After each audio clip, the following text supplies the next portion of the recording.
Hadir Bu. Dahlia. Hadir Bu. Veronica. Hadir Bu. Siapa yang masih ingat materi minggu lalu? Permintaan dan penawaran. Apa bunyi hukum permintaan? Jika harga naik, permintaan turun dan sebaliknya. Bunyi hukum penawaran. Jika harga naik, penawaran naik, dan jika harga turun, penawaran turun. Jadi permintaan di sini merupakan kegiatan si pembeli. Pembeli kalau pembeli mau harga mahal apa? Murah. Sedangkan si penjual atau yang penawaran tadi maunya harga mahal. Kalau mengikuti salah satu permintaan, misalnya keinginan dari permintaan atau si pembeli atau keinginan dari si penjual, maka tidak akan terjadi jual beli. Itu si pembeli dan si penjual harus menentukan kesepakatan. Misalnya si penjual harus menurunkan harganya dan si pembeli harus menaikkan harga sehingga terjadi kesepakatan. Jadi kesepakatan itulah yang berkaitan dengan materi kita pada hari ini, yaitu tentang keseimbangan pasar. Indikator pencapaian kompetensi untuk materi kita pada hari ini, itu tujuan dan pembelajaran kita pada hari ini.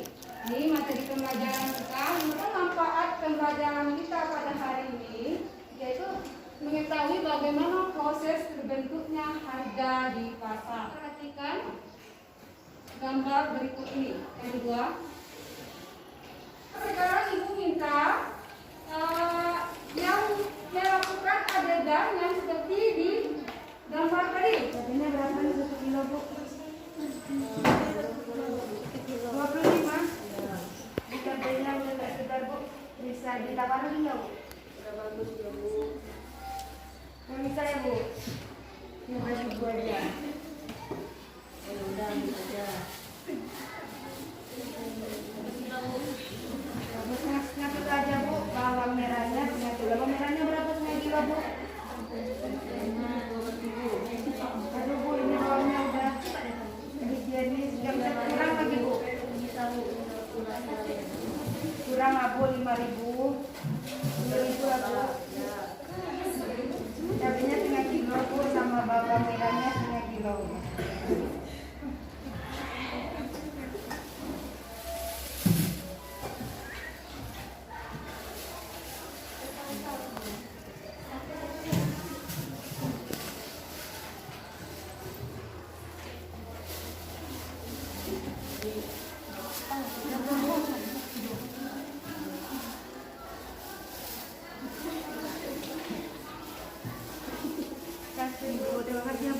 Gambar yang tadi yang ditampilkan dengan yang adegan yang diperankan oleh teman-temannya, siapa yang bisa mengerti itu?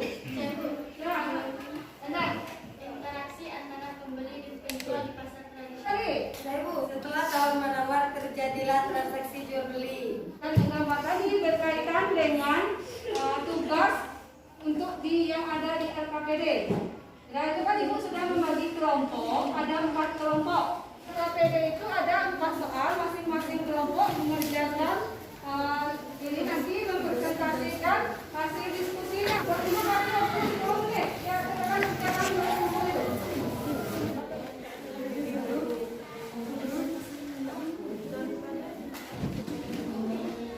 Ada kelompok penawaran, kami persilakan. Keseimbangan terjadi pada saat I desa minus min P ditambah 100 sama dengan P dikurang 10.000. Min P dikurang P sama dengan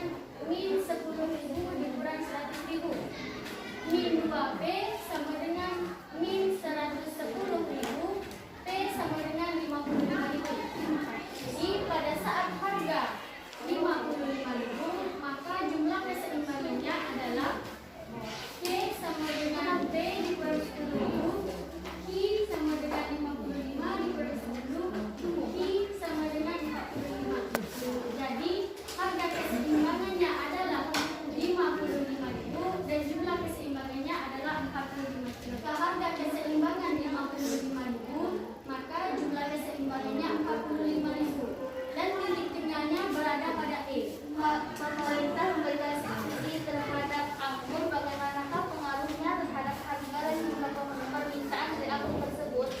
Jawabannya, dengan adanya subsidi, maka harga dari anggur akan turun dan permintaan anggur akan meningkat. Bagaimana pengaruh dari pajak terhadap harga dan jumlah permintaan anggur? Pajak akan menyebabkan peningkatan harga sehingga permintaan akan berkurang. Dari diskusi kami tadi, jadi pada gambar yang pertama, adanya interaksi antara pembeli dan penjual di pasar.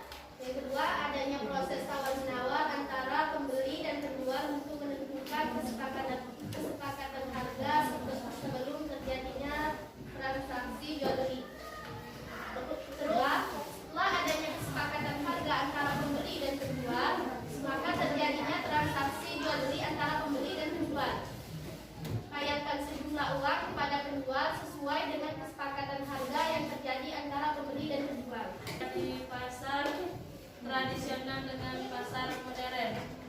Harga di pasar tradisional ditentukan oleh adanya proses tawar antara permintaan dan penawaran. Kalau di pasar modern, tawar menawar antara permintaan dan penawaran. Faktor apa saja yang mempengaruhi harga keseimbangan? Faktor yang pertama, permintaan terhadap barang atau jasa itu bertambah, tetapi jumlah barang atau jasa berkurang.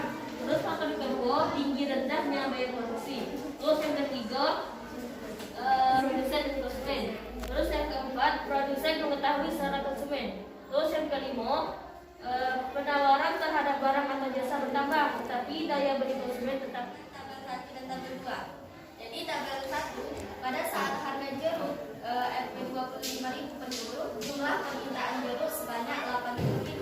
Ketika harga jeruk turun menjadi 24.000, jumlah permintaan jeruk naik menjadi 85.000. Adapun tabel 2, pada saat harga jeruk Rp 25.000 per kilo, jumlah penawaran jeruk sebanyak 100 kilo. Harga jeruk turun menjadi 24.000 kilo, jumlah per kilo, jumlah penawaran jeruk turun menjadi 95 kilo. Dapat pada angka ini. Pada saat harga jeruk harganya 25.000, maka permintaannya 80.000, sedangkan penawarannya 100.000. Jadi terjadi kelebihan penawaran. Namun pada saat harga jeruk turun menjadi 21.000, maka permintaannya 100 dan penawarannya 80. Jadi di sini terjadi kelebihan permintaan. Namun titik keseimbangannya adalah pada titik E, yaitu dengan harga 23.000.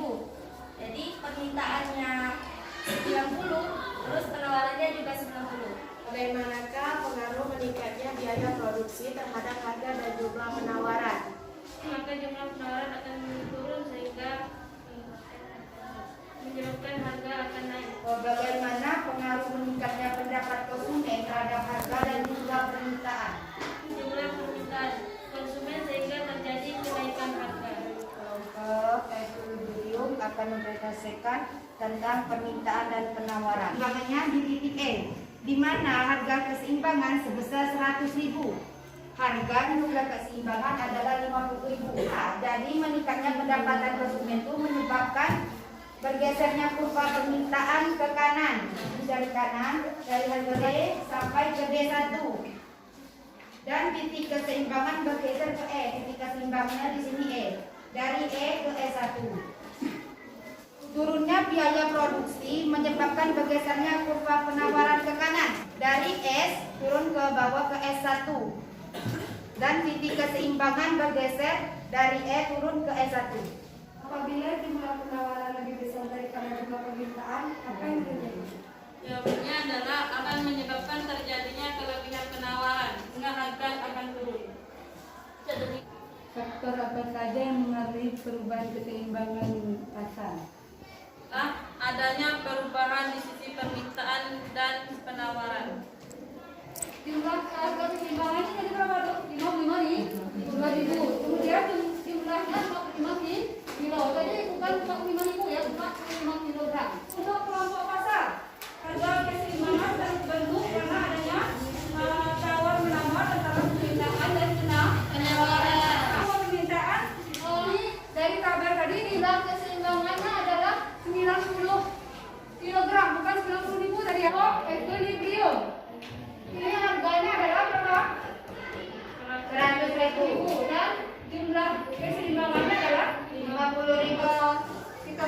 tempat pertama untuk semua kelompok yang berbeda.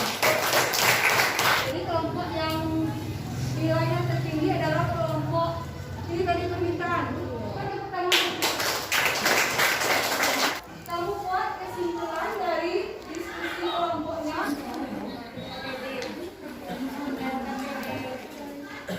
Ini untuk tes kematian itu pilihan Anda untuk masing-masing peserta ya. Silakan dikerjakan.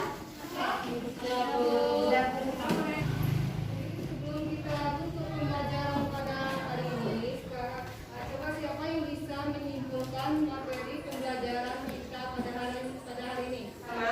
Harga keseimbangan atau equilibrium price adalah suatu tingkat harga yang pada tingkat harga tersebut jumlah yang ditawarkan sama dengan jumlah yang diminta. Adapun kesimpulan yang kedua, proses terbentuknya harga keseimbangan. Harga keseimbangan terjadi karena adanya interaksi antara penjual yang melakukan penawaran. Faktor yang memengaruhi harga keseimbangan: pertama, permintaan terhadap barang atau jasa bertambah, tapi jumlah barang atau jasa terbatas. Yang kedua, tinggi rendahnya biaya produksi. Yang ketiga, pandangan akan masa depan dari produsen atau konsumen. Yang keempat, produsen mengetahui selera konsumen. Yang kelima, penawaran terhadap barang atau jasa bertambah, tetapi daya beli konsumen tetap atau berkurang. Yang ketiga yaitu cara menghitung harga keseimbangan. Yang pertama dengan tabel, yang kedua mengubah, yang ketiga menggunakan matematis, yaitu dengan rumus ID sama dengan QS, atau yang terakhir yaitu perubahan keseimbangan pasar terjadi bila ada perubahan di sisi permintaan dan atau penawaran. Kita beri tepuk tangan dulu. Pembelajaran tentang hari ini apa yang kamu pahami tentang kelas pembelajaran kita pada hari ini? Tawar menawar. Tawar menawar lagi. Apa manfaat dari pembelajaran materi tadi? Saya tahu bagaimana cara jual dan menjual diri dan penawaran. Materi untuk minggu depan yaitu tentang struktur pasar. Kamu pelajari di asrama, kelas, kamu kerjakan ada pilihan ganda itu ada 10 soal. Kamu kerjakan minggu depan di Google. Materi pengajarannya yaitu tentang kamu cari materi tentang penjualan online.